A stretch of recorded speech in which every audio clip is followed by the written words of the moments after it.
Hi, Jalissa. Really well done on submitting this piece of work, and apologies for the delay in your receiving the feedback. So this one was your letter, and it was a letter about being on the English program and travelling to the UK, asking some questions, introducing yourself, and also giving the flight details to the family that you would be meeting. Okay, so we start with Dear Sir or Madam. Well done. This is good because it's a formal letter here, and especially as in this case you don't know the name of the family perhaps, or that's fine for this situation. You're using Dear Sir or Madam, which is good. So then you've gone on to your introduction. So my name is Julia and I'm part of the exchange program for English courses in the UK. I'm from a Spanish-speaking country, and that is one of the many reasons I'm so excited to start this adventure. Okay, so I'm from a Spanish-speaking country. I would say here that it would be good to say which country you're from, purely because you're introducing yourself to that family, so they would probably ask which country you're from. So I'm from a Spanish-speaking country, or I'm from wherever, the name of the country, and that is one of the many reasons why. So the many reasons why I'm so excited to start this adventure. Good, well done. It's nice there. I would like to get a few generals prior to my arrival. Okay, now I would say here that we would say I would like some general information before I arrive. Okay, just to get there a bit more prepared, with a D on the end, prepared. The information I need will be as following. I would say here, instead of the information I need, I would say I would like to know the following, : okay? So address and phone number of the house, the extent of the accommodation, so no S on accommodation. For example, if I will be sharing a room or will have to cook my own meals.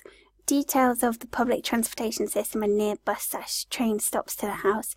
Average type of weather for this time of year. How do people tend to greet each other in the UK?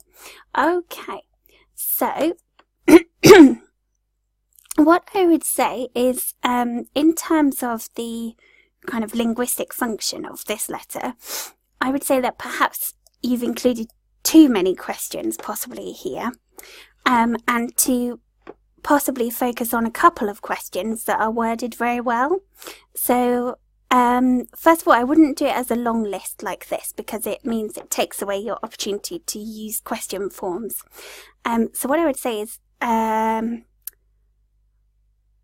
instead of having the list, I would say I'd like to know the type of accommodation, ?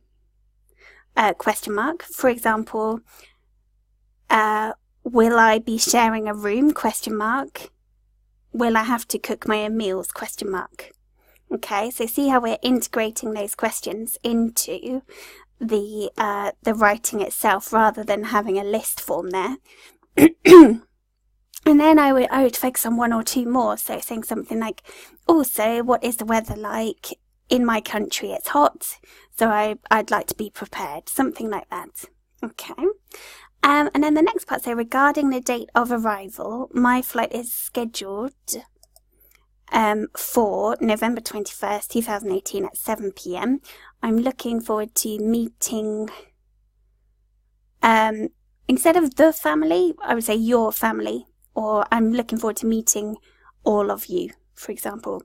Thanks again for choosing to be my host, or in here, I'd say thanks again for offering to be my host. Regards, Julia Smith.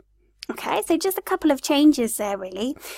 Just to avoid this being too impersonal, I would change the question forms so that your questions are integrated into the writing, and to focus on a couple of them. And then also this last bit here. So I'm looking forward to meeting you all, or I'm looking forward to meeting your family. Thanks again for offering to be my host. Regards. Okay, and also, as we said earlier, to mention which country you're from. But yeah, a good piece of work that addresses everything that you need to do. I've just changed the structure ever so slightly there. But yeah, well done. Good.